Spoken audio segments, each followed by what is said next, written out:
नमस्कार मित्रांनो, यानंतर आपण 11वीच्या पाठ्यपुस्तकातील पुढील सिरीज सुरू करणार आहोत. म्हणजे 11वीच्या पाठ्यपुस्तकात पुढील भाग आहे वासुदेव बळवंत फडके यांचा उठाव. हाही परीक्षेच्या दृष्टीने महत्त्वाचा आहे. यावरही 1-2 प्रश्न हमखास असतात. कंबाईनच्या तर पेपरमध्ये यावर नक्की एक तरी प्रश्न येऊन जातोच. हा कंबाईनसाठी आयोगाचा आवडता टॉपिक म्हणाय हरकत नाही. तर पाहूया आपण वासुदेव बळवंत फडके यांचा उठाव. आद्य क्रांतिकारक म्हणून यांना म्हणजे वासुदेव बळवंत फडकेंना ओळखलं जातं. 1857च्या उठावानंतर इंग्रजांच्या विरोधात जो प्रथमतः उठाव घडून आलेला होता तो वासुदेव बळवंत फडके यांनी केला होता.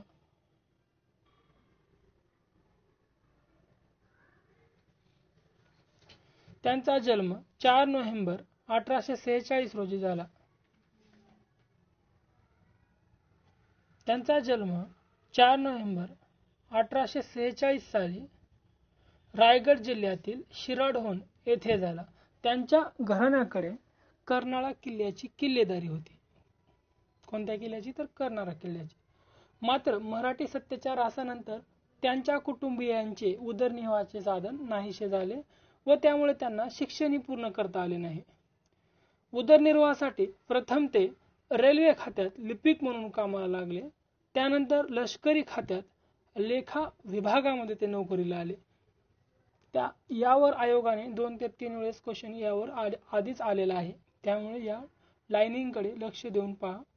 उदरनिर्वाहासाठी प्रथम रेल्वे खात्यात लिपिक म्हणून कामाला लागले. त्यानंतर लष्करी खात्यात लेखा विभागात ते नोकरीला लागले.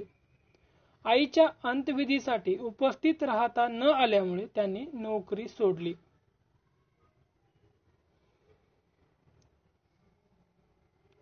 शस्त्रबळाखेरीज इंग्रज भारत सोडून जाणार नाहीत असे त्यांना वाटे. पुण्यातील तरुणांमध्ये देशप्रेम निर्माण करण्यासाठी ते सार्वजनिक सेवेच्या कार्यात सहभाग घेऊ लागले. न्यायमूर्ती रानडे, सार्वजनिक काका इत्यादींचा प्रभाव त्यांच्यावर होता. 1873 मध्ये त्यांनी स्वदेशी वस्तू वापराची शपथ घेतली.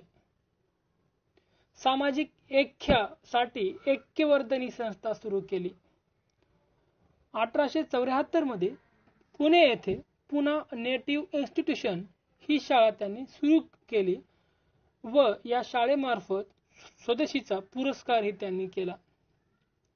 पुण्यातच इंग्रजांविरुद्ध भाषण देण्यास त्यांनी सुरुवात केली. लिटनच्या काळात व्हिक्टोरिया राणीला हिंदुस्थानची साम्राज्ञी ही पदवी दिल्याने फडकेंचा राग अनावर आला. वासुदेव बळवंत फडकेंचा राग अनावर आलेला आहे. गुप्त संघटना स्थापन करण्यासाठी त्यांनी तरुणांची जमवाजमव सुरू केली. 20 फेब्रुवारी 1879 नंतर रामोशी, कोळी, महार, मांग, मुसलमान इत्यादींच्या सहकार्याने त्यांनी पुणे परिसरात दरोडे घालण्यास सुरुवात केली. इंग्रजांचे राज्य सनदशीर मार्गाने पराभूत होणार नाही म्हणून त्यांनी क्रांतीचा मार्ग अवलंबला. दत्त महात्म्य हा 7000 ओव्यांचा ग्रंथ त्यांनीच लिहिला.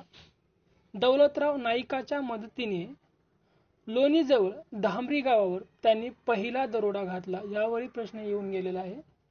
सरकारी खजिने लुटण्याऐवजी खेडेपाड्यातील श्रीमंतांची घरे लुटण्यावर फडके यांचा भर होता. जेजुरी, खेड, लोणी, पुरंदर, वाल्हे या गावावर त्यांनी अनेक दरोडे घातले. 1879 मध्ये जाहीरनामा प्रसिद्ध करून आतापर्यंत फक्त येथील श्रीमंतांविरुद्ध चाललेली आमची मोहीम यानंतर युरोपियनांविरुद्ध सुरू करू अशी त्यांनी आपल्या जाहीरनाम्यामध्ये सांगितलं. युरोपियनांची कत्तल करू, 1857च्या बंडासारखे दुसरे बंड उभारू असा त्यांनी सरकारला इशारा दिला. लुटीवरून रामोशांशी त्यांचे संबंध नंतरच्या काळात बिघडलेले आहेत. पुण्याचा पोलीस प्रमुख मेजर डॅनियल यांनी फडकेला पकडण्याची मोहीम राबवली. मुंबई सरकारने फडके यांना पकडण्यासाठी 4,000 रुपयाचे रोख बक्षीस लावले. त्यास प्रत्युत्तर म्हणून फडके यांनी असे जाहीर केले की मुंबईचे गव्हर्नर रिचर्ड टेम्पल यांचे डोके कापून आणणाऱ्यास 10,000 रुपयाचे बक्षीस दिले जाईल.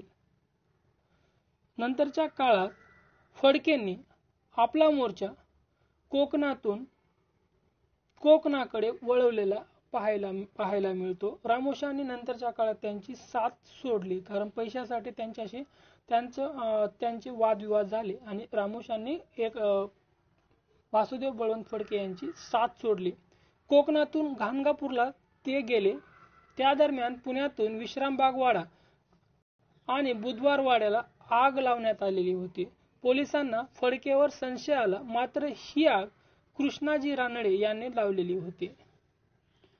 फडके गाणगापूरहून श्रीशैल्यमला गेले.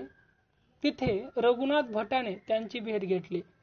फडके यांनी दुसरा जाहीरनामा काढून गव्हर्नरला ठार मारणाऱ्यास 5,000 रुपये बक्षीस जाहीर केलेले होते. 23 जुलै 1879 ला विजापूर जवळ देवर नावडगी या गावाच्या बाहेर एका बौद्ध विहारामध्ये वासुदेव बळवंत फडके झोपले असताना त्यांना अटक करण्यात आली. त्यांच्यावर खटला भरला. उच्च न्यायालयात त्यांचे वकीलपत्र महादेव चिमणाजी आपटे यांनी घेतले आणि त्यांना जन्मठेपेची शिक्षा मिळाली. म्हणजे महादेव चिमणाजी आपटे यांनी उच्च न्यायालयात घेतले होते, तर जिल्हा न्यायाधीश सार्वजनिक काका म्हणजे गणेश वासुदेव जोशी यांनी यांनी वासुदेव बळवंत फडके यांचे वकीलपत्र घेतलेले होते. 3 जानेवारी 1880 रोजी तेहरान बोटीने त्यांना येमेन मधील एडन तुरुंगामध्ये पाठवण्यात आले. येमेन देशामधील एडन नावाचा तुरुंग आहे, त्या ठिकाणी त्यांना पाठवण्यात आले तेहरान बोटीने. तुरुंगात अनन्वित छळ झाल्यामुळे त्यांनी पळून जाण्याचा अयशस्वी प्रयत्न केला, परंतु त्यामध्ये त्यांचा नंतरच्या काळात मृत्यू झाला.